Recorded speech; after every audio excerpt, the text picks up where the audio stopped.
आम जनता के अंदर, आम किसानों के अंदर एक गलतफहमी पैदा करके केवल निहित राजनीतिक स्वार्थ को साधने की जो कोशिश की जा रही है, मैं कह सकता हूं किसान और कृषि जगत दोनों के लिए ये ऐतिहासिक है। मैं समझता हूं कि स्वस्थ लोकतांत्रिक परंपराओं के यह अनुकूल नहीं है। इसे लागू करने से स्वाभाविक रूप से किसानों की आमदनी बढ़ेगी, लेकिन किसानों के बीच गलतफहमी पैदा की जा रही है। एमएसपी समाप्त कर दी जाएगी, एपीएमसी समाप्त कर दी जाएगी। हकीकत यह है कि यह दोनों बिल प्रभावी होने के बाद हमारा किसान अपना माल भारत में जहां भी बेचना चाहता है पूरी आजादी के साथ बेच सकता है, जहां पर भी उसको अच्छी कीमत मिले। हमारी सरकार ने बराबर एमएसपी बढ़ाया है और जो यह वादा किया था कि हम किसानों की आमदनी को जस्ट डबल करेंगे। आज राज्यसभा में जब कृषि से संबंधित 2 विधेयकों पर चर्चा चल रही थी, उस समय राज्यसभा के अंदर जो कुछ भी हुआ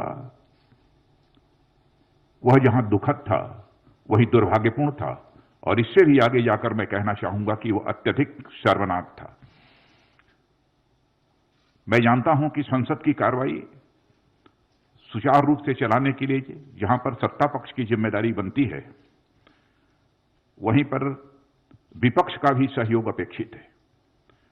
विपक्ष की भी संसदीय मर्यादाओं का पालन करते हुए अपनी भूमिका का निर्वाह करना यह अपेक्षित होता है, एक्सपेक्टेड होता है विपक्ष के द्वारा भी। लेकिन आम जनता के अंदर, आम किसानों के अंदर एक गलतफहमी पैदा करके केवल निहित राजनीतिक स्वार्थ को साधने की जो कोशिश की जा रही है, मैं समझता हूं कि स्वस्थ लोकतांत्रिक परंपराओं के यह अनुकूल नहीं है। और यह दोनों विधेयक, मैं कह सकता हूं किसान और कृषि जगत दोनों के लिए यह ऐतिहासिक हैं।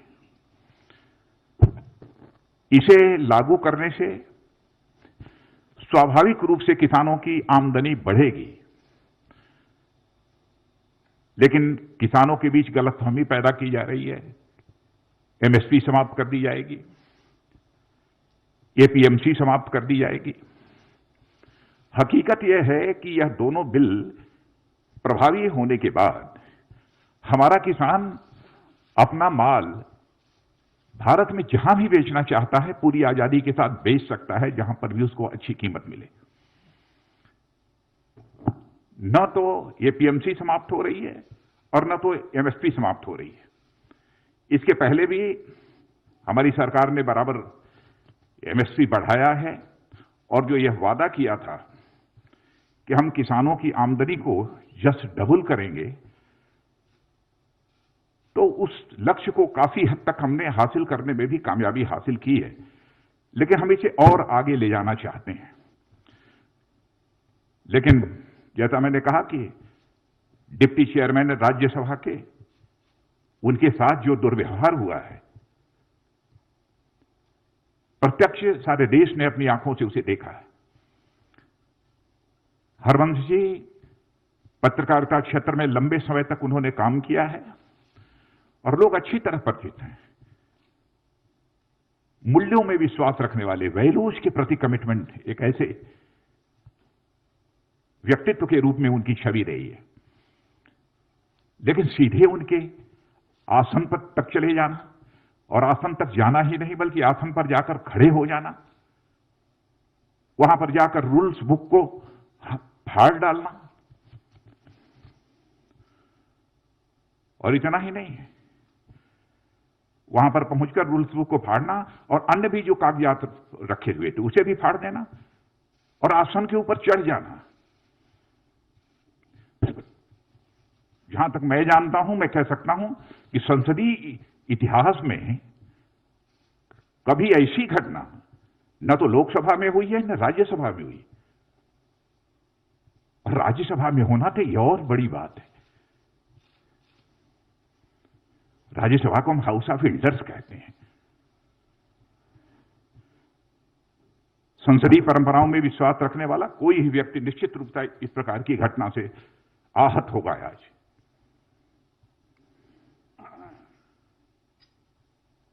केवल भ्रामक तथ्यों के आधार पर हमारे देश के किसानों को गुमराह करने की कोशिश की जा रही है। मित्रों, मैं भी किसान हूं, मैं भी कृषि मंत्री हूं। मैं तो अपने जीवन में, राजनीतिक जीवन में कभी यह सोच नहीं सकता कि हम जिस सरकार में हुआ सरकार कुछ ऐसा कदम उठाएगी जो किसानों के हितों पर चोट पहुंचाने वाला होगा।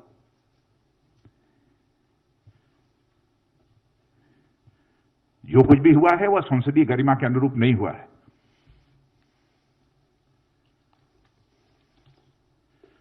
और संसदीय लोकतंत्र में मर्यादाओं का बहुत बड़ा स्थान होता है। जब संसदीय मर्यादाएं टूटती हैं तो लोकतंत्र की परंपराएं भी शर्मसार होती हैं और तार-तार होती हैं।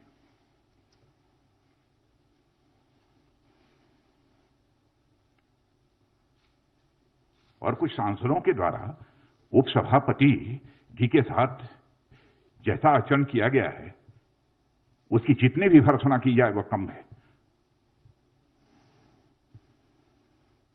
और इस प्रकार की जो भी कार्रवाई की गई है उसको मैं कंडेम करता हूं। और मैं यह स्पष्ट करना चाहता हूं, इस प्रकार की कार्रवाई से उनके छवि पर तो आंच आई ही है, संसदीय गरिमा को भी गहरी चोट पहुंची है।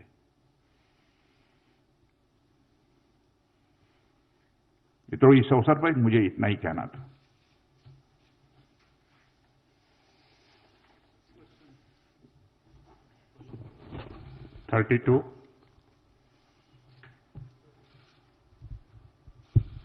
सर, मैं प्रशांत हूँ एबीपी न्यूज से। विपक्षी पार्टियों ने उपसभापति के खिलाफ एक नो कॉन्फिडेंस का नोटिस दिया है सर, उस पर क्या कहेंगे आप? और उसका प्रोसीजर क्या है सर? प्रहलाद जोशी सर हैं यहाँ पर, उसका प्रोसीजर क्या होगा सर? नोटिस दिया है, उसके बाद कैसे टेकअप होगा ये? अभी सर अब चेयरमैन देखेंगे। नोटिस गई है, चेयरमैन को जो इस संबंध में फैसला करना होगा करेंगे। हम राजनीतिक स्तर पर उस संबंध में कुछ नहीं कहना चाहेंगे। यह प्रेरोगेटिव पूरी तरह से चेयरमैन का है। 50 सर, आनंद हूँ इंडिया टीवी से। विपक्ष बार बार ये कह रहा है कि वो उनकी आवाज को राज्यसभा में दबाया गया है। बार बार वो मत विभाजन मांग रहे थे, लेकिन जो चेयर पे बैठे थे उपसभापति, उन्होंने मत विभाजन नहीं किया।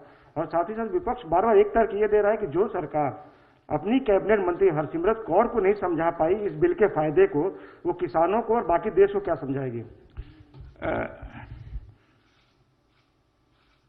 समझाने का जहां तक सवाल है, समझाने की कोशिश तो सबको हो रही है। और ऐसे लोग जिनके हर व्यक्ति के फैसले लेने के पीछे कुछ राजनीतिक कारण होते हैं। कैसे उन्होंने यह फैसला किया उस संबंध में मैं कोई टिप्पणी नहीं करना चाहता हूं। लेकिन इस प्रकार का आचरण हेल्दी डेमोक्रेसी में यह तो सभी स्वीकार करेंगे ना कि अपेक्षित नहीं है। 60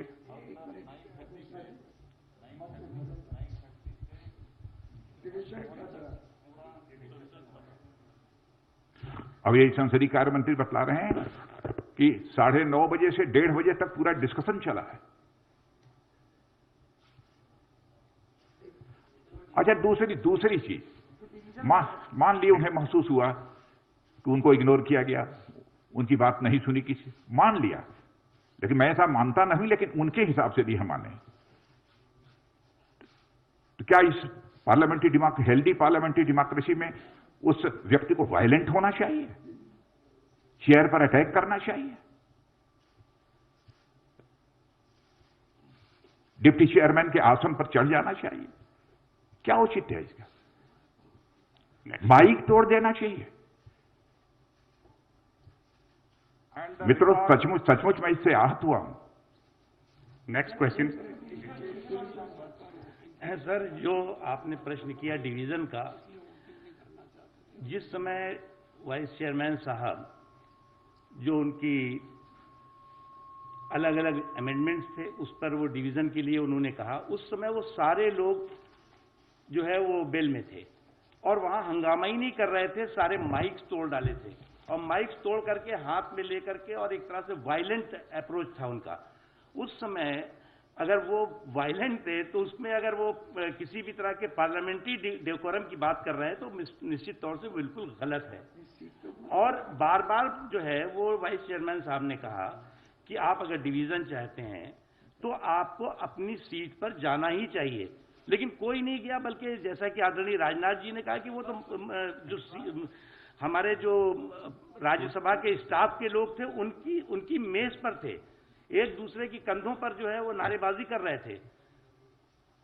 second last question 60। Rajnath ji, मेरा सवाल, मैं मनीष कुमार हूँ, न्यूज़ 24 न्यूज़ चैनल से। एमएसपी को लेकर जो लगातार एक बात कही जा रही है कि एमएसपी खत्म हो जाएगा, इस पे आप क्या स्पष्टीकरण देंगे? क्योंकि आज पंजाब से लेकर हरियाणा में कई जगह ट्रैक्टर जलाई गई, किसान जो है वो सड़कों पे उतरे हुए थे, उस दौरान ही ये बिल भी पास हो गया संसद से। मित्रों, मैं दो टूक शब्दों में तहे दिल मैं देश के किसान भाइयों को संदेश देना चाहता हूं, किसी भी सूरत में एमएसपी खत्म नहीं होगी। इतना ही नहीं, एपीएमसी जो है उसकी व्यवस्था भी किसी भी सूरत में खत्म नहीं होगी। यह मैं पूरी तरह से देश के किसानों को आश्वस्त करना चाहता हूं, अपने किसान भाइयों को। मैं भी किसान हूं। Last question 13। So, Polemy from India Today. My question is about MSP itself.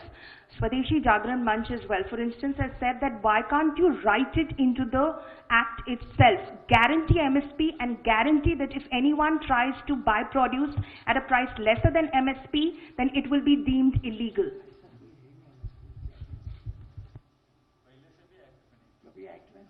ऐसा प्रोविजन कभी एक्ट में रहा भी नहीं है, इसके पहले भी। Thank you very much sir. Friends, thank you very much. ਸਾਡਾ ਹਰ ਇੱਕ ਪ੍ਰੋਗਰਾਮ ਦੇਖਣ ਤੇ ਸਾਡੇ ਨਾਲ ਜੁੜਨ ਲਈ ਸਬਸਕ੍ਰਾਈਬ ਕਰੋ ਚੈਨਲ ਪੰਜਾਬੀ ਤੇ ਨੋਟੀਫਿਕੇਸ਼ਨ ਲਈ ਬੈਲ ਆਈਕਨ ਵਾਲੇ ਬਟਨ ਤੇ ਕਲਿੱਕ ਕਰੋ।